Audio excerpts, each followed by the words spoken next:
저도 연구 결과를 보고 깜짝 놀랐는데요. 이런 다이어트의 치트키라고 생각했던 탄산수의 배신이라고 할까요?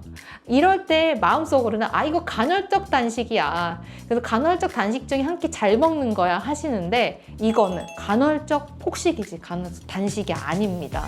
거기에다가 맥주는요, 보리등 곡류로 만들어지기 때문에 사실 맛있는 할 수 있어요.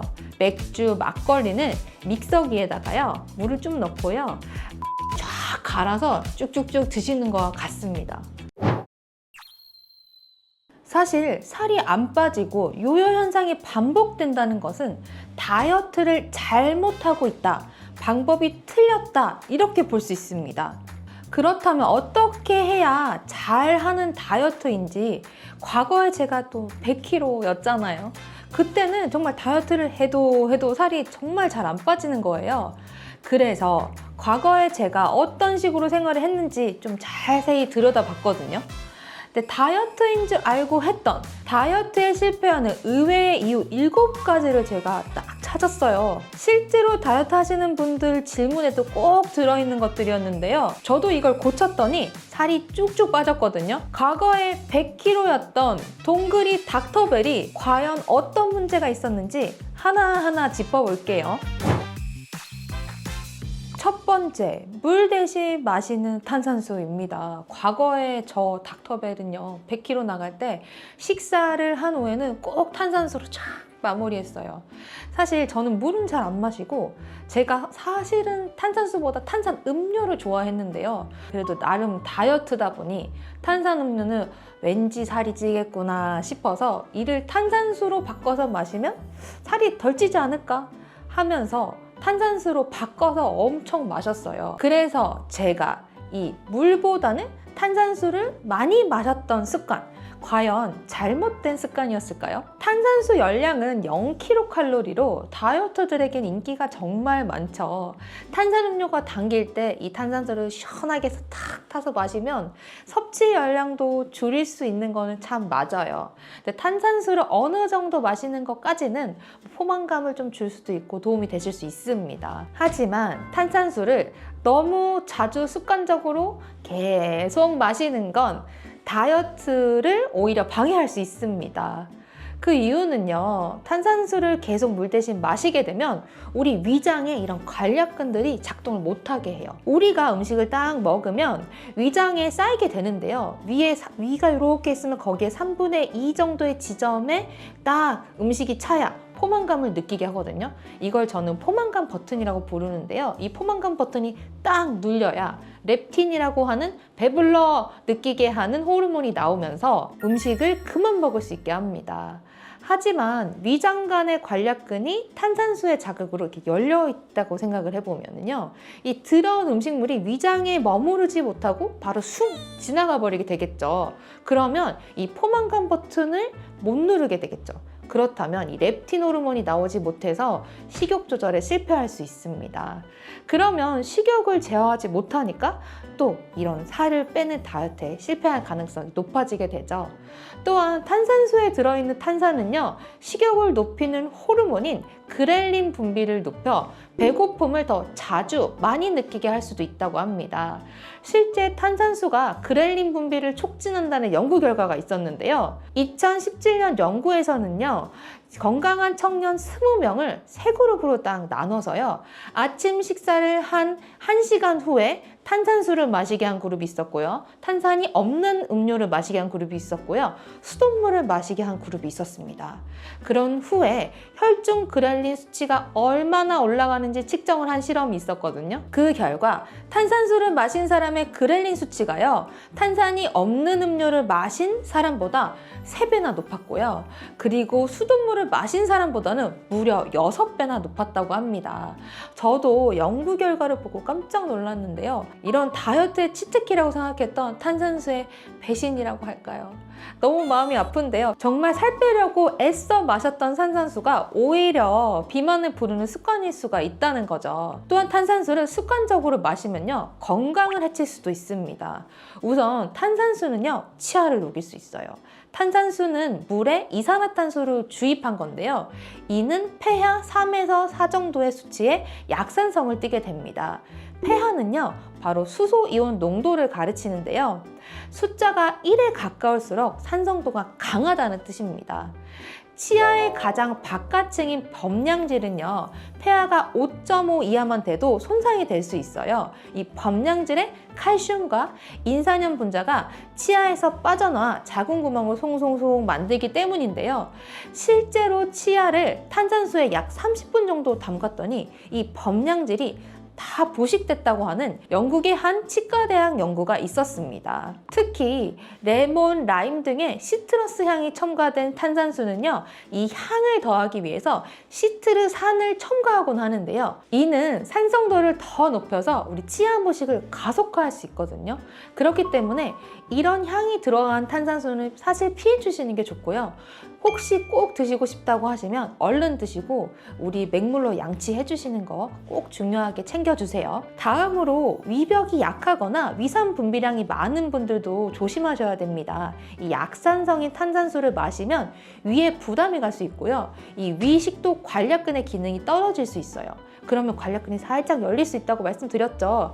그렇다고 하면 윗속의 내용물이 식도로 역류하지 못하게 막는 이 근육이 제 기능을 못하게 된다고 하는 거니까 위산이 식도로 역류돼서요, 어떤 음식만 먹으면 저 목이랑 가슴이 타는 듯해요 하는 증상인 역류성 식도염이 발생할 위험이 커질 수 있습니다. 그리고 탄산을 마시면 배가 빵빵해진다고 하는 복부 팽만 증상이 심해지는 것도 문제가 될 수 있는데요. 특히 이 부분은 장이 민감한 과민성 대장 증후군 환자분들 있죠. 이 자극 때문에 소화가 안 된다, 아니면 배변이나 이런 것들이 바뀔 수 있어서 특히 주의가 필요해요.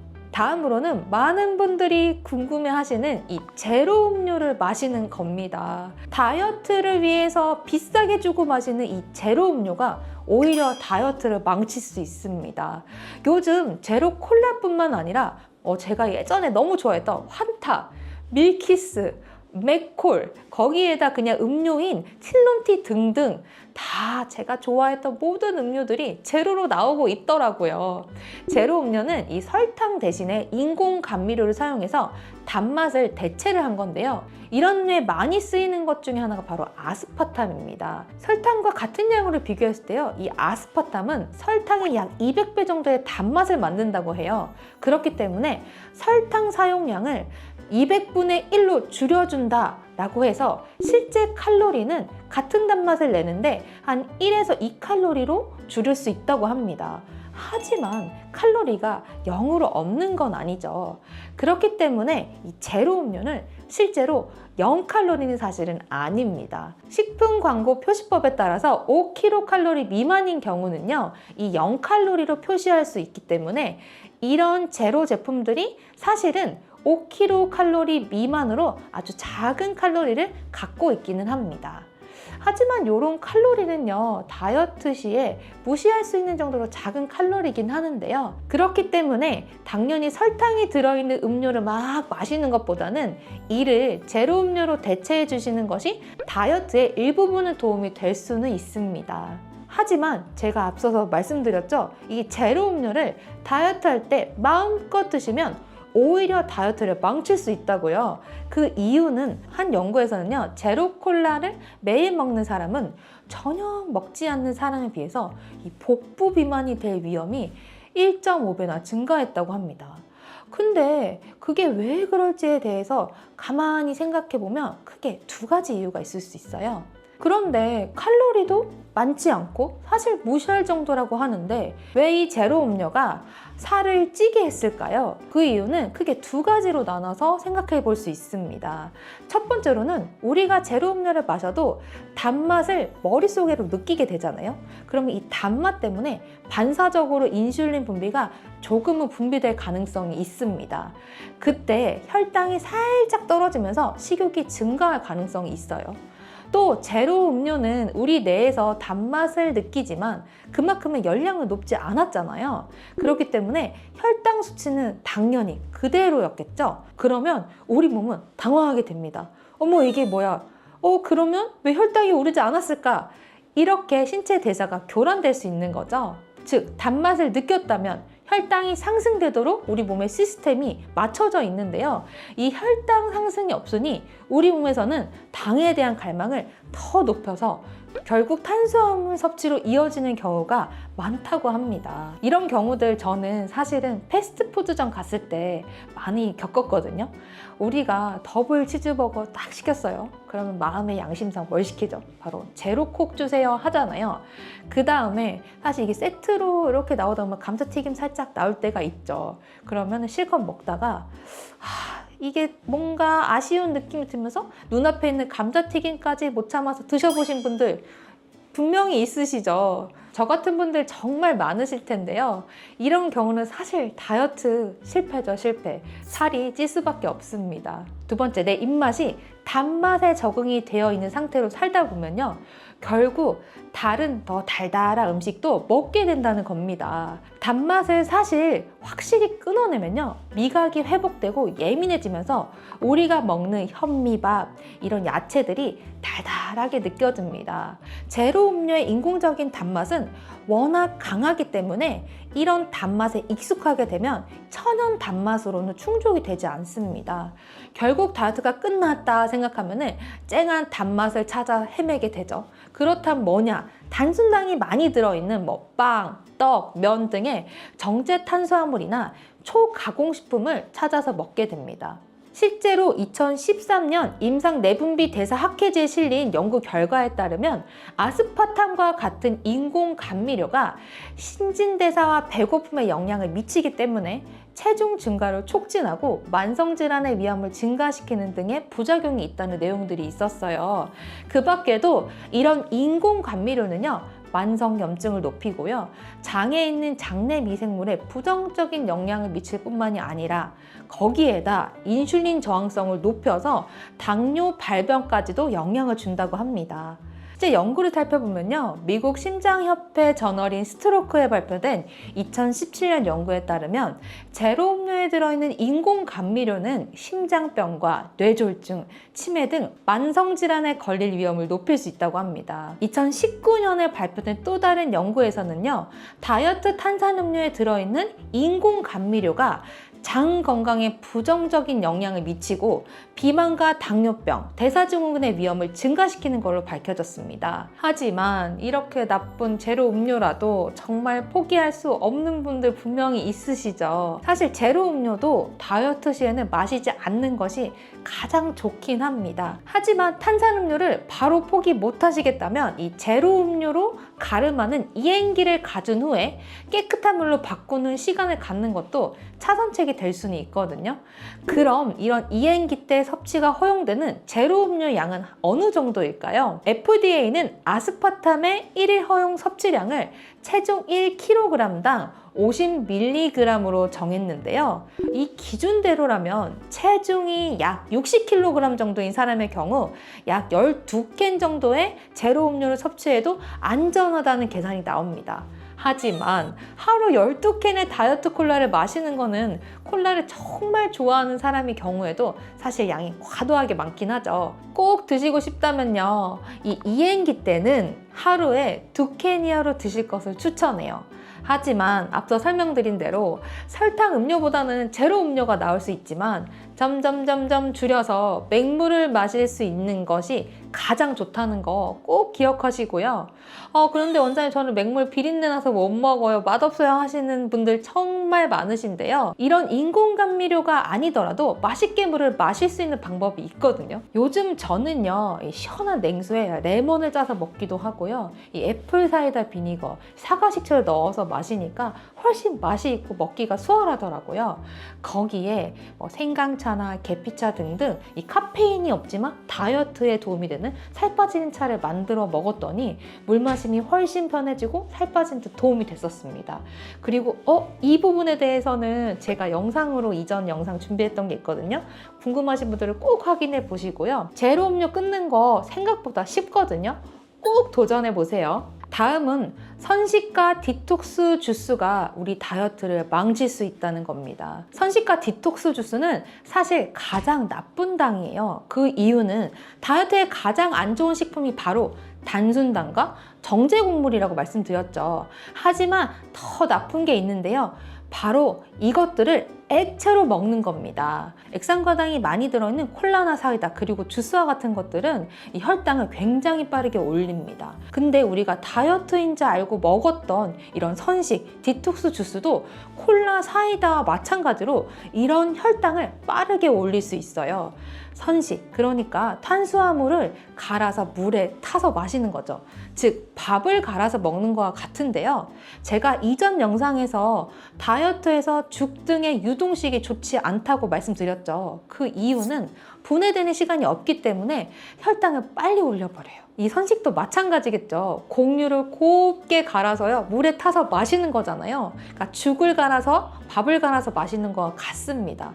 즉 주스와 콜라와 다름이 없어요. 특히 시중에 파는 제품들의 영양 성분표를 보면요, 거의 탄수화물로 되어 있고요. 단백질 함량은 한 포에 많아야 한 5g 정도? 한 끼 식사를 선식으로 가름해버리면 단백질이 부족해서 근손실이 오실 수도 있습니다.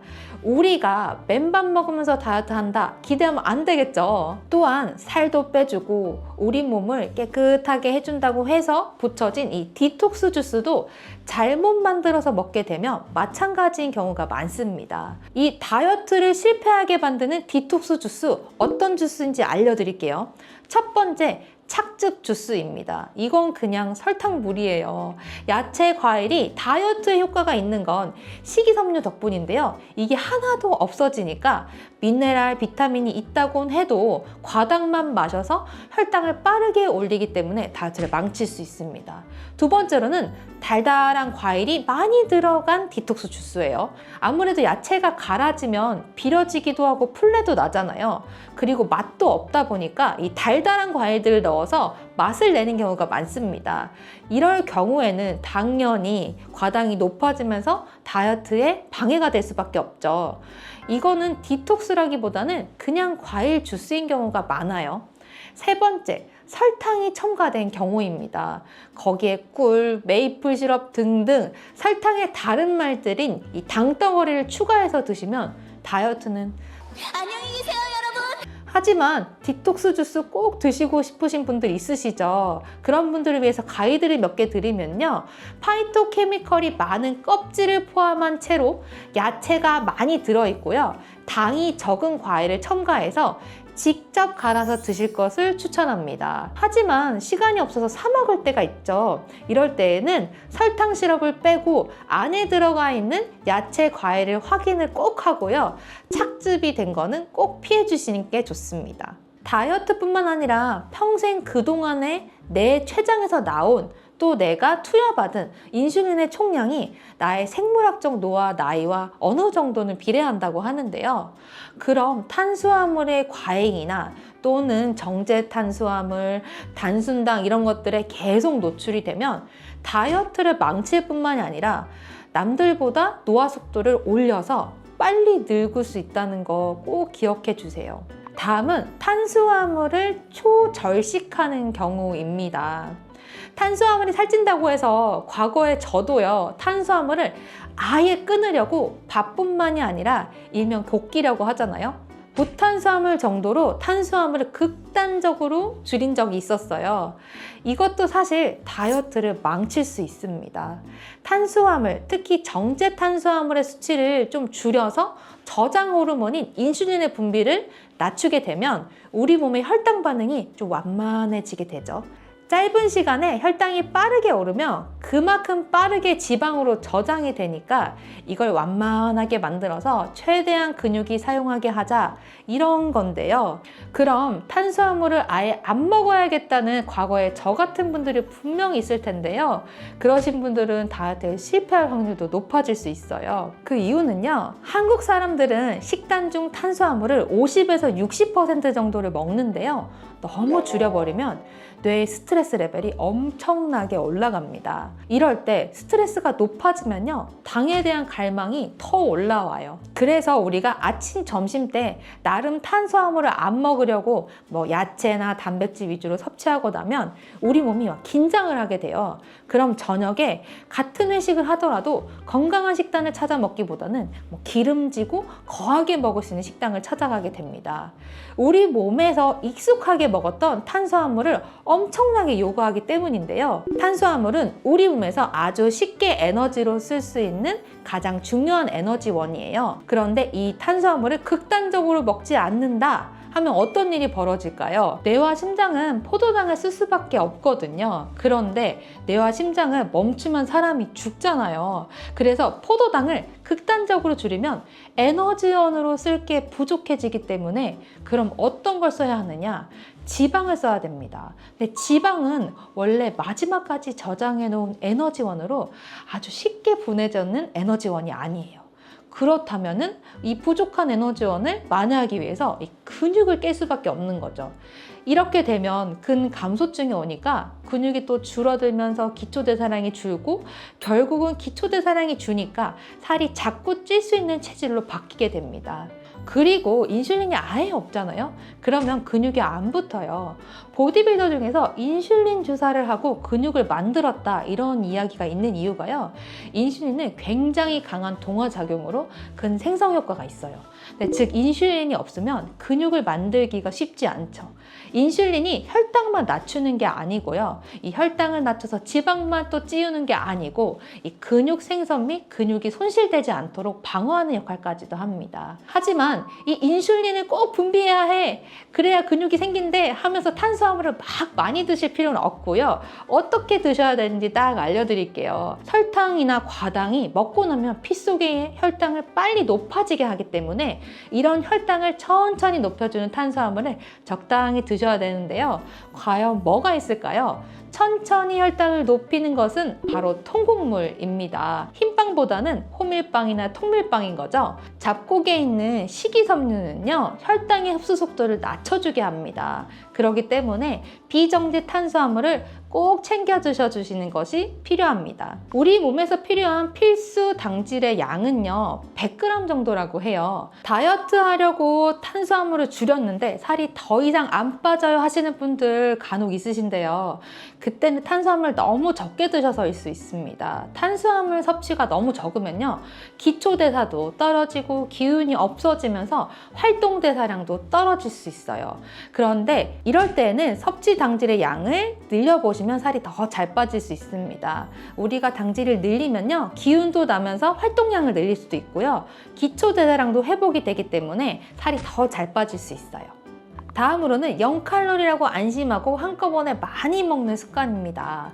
이는 위를 크게 만들어서 다이어트를 망칠 수가 있어요. 너무 배부르게 먹는 습관은 꼭 버리셔야 되는데요. 저는 샐러드로 배를 엄청 채워서 배부르게 살 뺐어요. 근데 다이어트 딱 끝나고 요요가 바로 와서 힘들어요 하는 분들이 있으세요. 이런 분들은 바로 다이어트 할 때 위 크기를 줄이지 않은 분들입니다. 위가 커져 있으면요 위에 3분의 2 지점에 렙틴 호르몬, 그러니까 배부르게 하는 포만감 호르몬인 렙틴 호르몬의 스위치가 있다고 설명드렸잖아요. 커진 위를 채울 때까지는 이 버튼이 안 눌리겠죠. 0칼로리 식이섬유를 다이어트 때 열심히 먹어서 살을 빼고 살을 안 찌울 수도 있지만 위 크기를 늘여놓으면은 다른 음식을 먹었을 때 포만감이 쉽게 들지 않을 수 있습니다. 그래서 다이어트가 딱 끝났다고 해서 달고 기름진 것을 넣었을 때도 이 커진 위를 채워야 되잖아요. 그렇기 때문에 위를 줄여놓으신 분들보다 포만감이 잘 생기지 않을 수 있습니다. 그런 경우들은 이 고칼로리 과식을 하는 경우가 늘면서 요요가 빠르게 오실 수 있죠. 포만감은 사람마다 다르기 때문에 절대량으로 얼마큼 드세요 라고 정해드리기는 사실이 힘들어요. 그래서 내가 오늘부터 살 좀 빼겠다 생각하시는 분들은 먹는 양을 평소에 먹던 양의 3분의 2 정도로 우선 줄여보세요.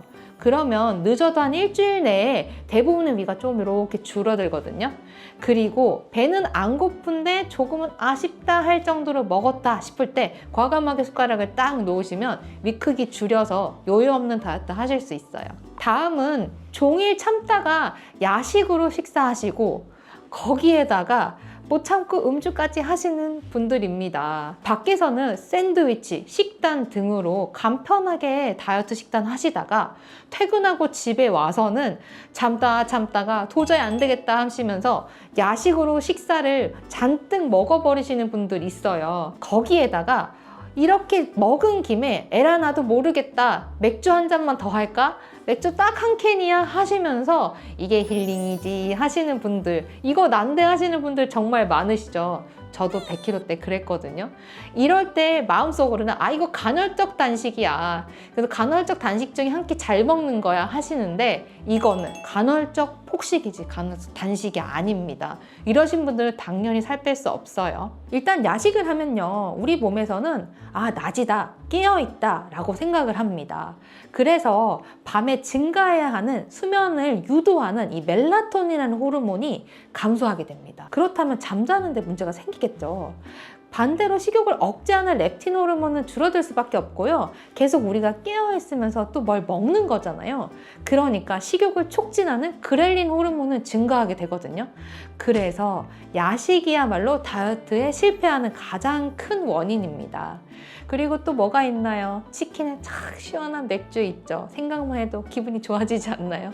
거기에 파전에 막걸리, 삼겹살에 소주 등등 야식이 술을 부르는 경우가 많은데요. 우리 삼겹살 먹을 때 생각해 보세요. 맹물하고 짠 드셔보시면 근데 뭐 맛있는 삼겹살 이런데 소주하고 한 잔 쫙 드셔보세요. 맛 자체가 다릅니다. 입이 쫙쫙 붙어요. 그렇다면 먹는 양도 달라질 수밖에 없습니다.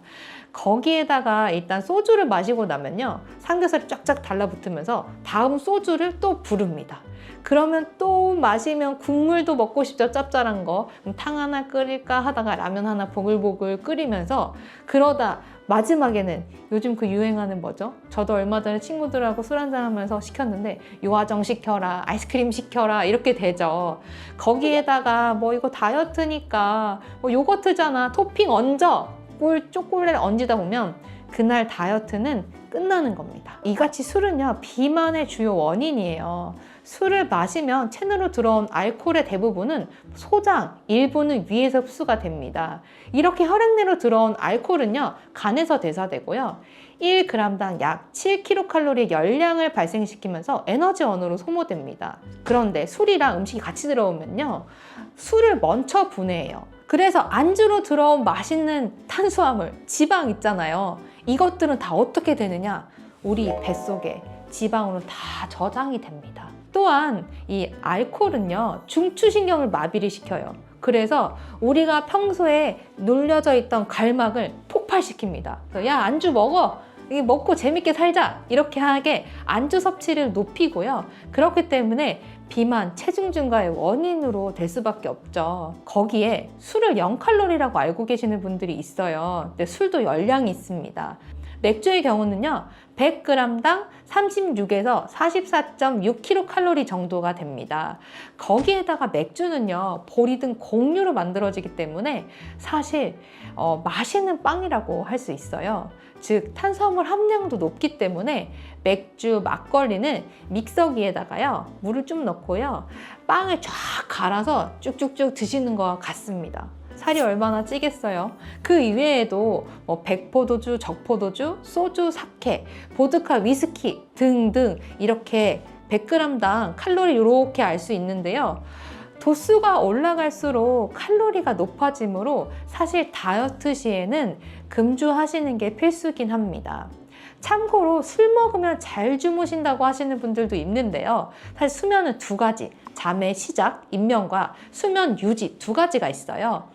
술을 먹고 잠이 잘 드시는 느낌이 있는 분들은 술 먹고 술에 취해서 잠이 들었는데 자다가 자꾸 깨서 화장실 가셨던 기억 나시죠? 술은요, 수면을 조각내기 때문에 수면의 질을 아주 낮춥니다. 그래서 수면 부족을 만들 수 있는데요. 이 수면 부족은 바로 스트레스 호르몬을 늘려서 우리 지방이 쌓이게 하죠. 그렇기 때문에 성공적인 다이어트를 위해서는 야식, 술 꼭 피해 주셔야겠죠. 마지막으로 운동을 숨차지 않게 하는 분들입니다. 닥터벨이 왜 운동 얘기 안 하지 했죠. 저는 다이어트 때 운동을 꼭 해야 된다고 말씀드려요. 그런데 저도 식단만 하고 살을 뺀 적이 있습니다. 그때는요, 살이 좀 빠지나 싶었지만 조금만 걸어도 숨이 찰 정도로 체력은 뚝뚝뚝 떨어졌고요. 근손실이 심해서 제가 한 끼만 잘 먹었잖아요. 그럼 다음날 5kg씩 요요가 왔어요. 특히 유산소 운동한다고 제가 스스로 아파트 주변을 걸었거든요. 100kg였을 때는 살이 좀 빠지나 싶었어요. 어느 순간은 제가 10,000보 이상씩 걸어도 살이 잘 빠지지 않더라고요. 저같이 이제 진료실에서 원장님 저는 10,000보 이상 걸어요. 자랑하시는 분들 정말 많으신데요. 살 빼는 과정에서는 꼭 숨이 가빠야 살이 빠집니다. 숨이 차시는 거 없이요. 그냥 10,000보만 걸으시면 극단적인 표현으로 이거는 운동이 아니고 노동을 한 거예요. 우리가 숨이 차는 운동을 바로 중강도 운동이라고 합니다. 우리 강도가 너무 낮으면요, 지방이 잘 타지 않을 수 있어요. 그냥 단순히 먹은 탄수화물만 타고 끝나는 경우가 많습니다. 하지만 중강도 이상으로 어느 정도가 높아져야 우리 지방을 타게 되거든요. 그래서 우리가 운동을 할 때는 이 강도가 중요한 거죠. 그래서 옆에서 누가 말을 걸었을 때 나 이따가 밥 먹으려고 이런 식으로 자연스럽게 말이 나오는 정도가 아니라 이따가 뭐 먹지 이런 식으로 숨이 찰 정도로 운동을 꼭 해주실 것을 권고드립니다. 다이어트 이후에 1년 이내에 원래 체중으로 돌아간 확률이 80%라고 합니다. 이 정도로 요요 현상은 흔하게 나타나는데요. 요요와 다이어트는 뗄래야 뗄 수 없는 관계다 라고 생각하시면 안 돼요. 여러분, 살과의 전쟁이 너무 고되고 힘들죠? 이런 전쟁을 실패 없이 끝내고 싶으신가요? 그러면 우리는 더 이상 다이어트를 일정 기간 안에 끝낸다 하는 것이 아니고 내 몸에 좋은 건강한 습관을 만들어서 우리 몸에 딱 붙여야 합니다. 아리스토텔레스는요, 습관에 대해서 이렇게 말했다고 해요. 우리가 반복해서 하는 행동이 바로 우리다. 그러므로 탁월함이란 행동이 아니라 습관이다 라고 했다고 합니다.